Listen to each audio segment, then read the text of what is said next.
എന്തൊക്കെ നേടിയാലും ആ നേട്ടത്തിന് മാറ്റുരയ്ക്കുന്നത്, അല്ലെങ്കിൽ ആ നേട്ടത്തിന് ശോഭ വർദ്ധിപ്പിക്കുന്നത് ആ നേട്ടം എന്തിനു വേണ്ടിയാണ് എന്നുള്ളതാണ്.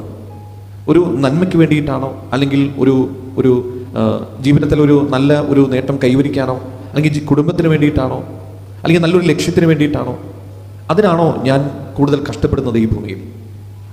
അതല്ലാതെ എൻ്റെ താല്പര്യങ്ങൾക്കും അതുപോലെ തന്നെ മോശമായിട്ടുള്ള കാര്യങ്ങൾക്കും എൻ്റെ തടക്കദോഷങ്ങൾക്കൊക്കെ വേണ്ടിയാണ് ഞാൻ പലതും നേടുന്നതെങ്കിൽ ആ നേട്ടത്തിന് അർത്ഥമില്ലാതായി പോകും. അതുകൊണ്ട് ഇന്നത്തെ ഈ സുവിശേഷം നമ്മളോട് പറയുന്നു, ഒരുവൻ ലോകം മുഴുവൻ നേടിയാലും അവൻ്റെ ആത്മാവ് നശിച്ചാൽ എന്ത് ഫലം? നമ്മൾ നേടുന്നത് ഒരു നന്മയ്ക്കാകട്ടെ. നമ്മൾ ഈ ഭൂമിയിൽ നെട്ടോട്ടമോടുന്നത്, അധ്വാനിക്കുന്നത് ഒരു നന്മയെ, ഒരു പരമമായ ഒരു ലക്ഷ്യത്തെ മുൻനിർത്തിയാകട്ടെ.